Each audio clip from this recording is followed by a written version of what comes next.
দর্শক, আপনারা জানেন যে গেল শনিবার থেকেই কিন্তু উপকূলীয় অঞ্চলগুলোতে ঘূর্ণিঝড় রিহামের তাণ্ডব শুরু হয়েছে। তার ধারাবাহিকতায় এখন গতকালকে পর্যন্ত কিন্তু রিহানের তাণ্ডব অব্যাহত রয়েছে। আজকে সকাল থেকেই কিন্তু গুড়ি গুড়ি বৃষ্টি এবং ঝড়ো বাতাস কিন্তু অব্যাহত রয়েছে। আপনারা জানেন যে ঘূর্ণিঝড় রিহানে জেলায় 4 জনের প্রাণহানির ঘটনা ঘটেছেন এবং এখন পর্যন্ত অনেকেই আহত হয়ে সদর হাসপাতালে চিকিৎসা নিচ্ছেন। আমরা এরকম তথ্য আমরা পেয়েছি।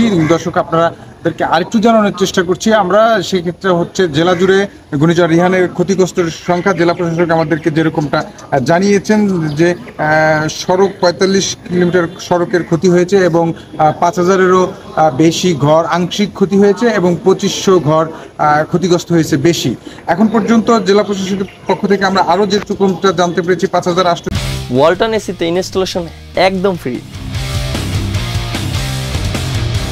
50টি পুকুর একবারই আংশিক তলিয়েছে এবং 950টি মাছের ঘের ক্ষতিগ্রস্ত হয়েছে। জেলার 7 উপজেলায় জেলা প্রশাসনের পক্ষ থেকে 375 মেট্রিক টন চাল বিতরণ করেছেন এবং 18 লক্ষ টাকা উপজেলা ভিত্তিক উপজেলা নির্বাহী কর্মকর্তাদের কাছে জেলা নির্বাহী কর্মকর্তাদের কাছে জেলা প্রশাসক তাদের কাছে হস্তান্তর করেছেন। এই ছিল ভোলা থেকে আমার কাছে সর্বশেষ তথ্য। আমরা আরও কোনো নতুন তথ্য পেলে আপনাদেরকে জানিয়ে দেব। সেই পর্যন্ত সবাই ভালো থাকবেন।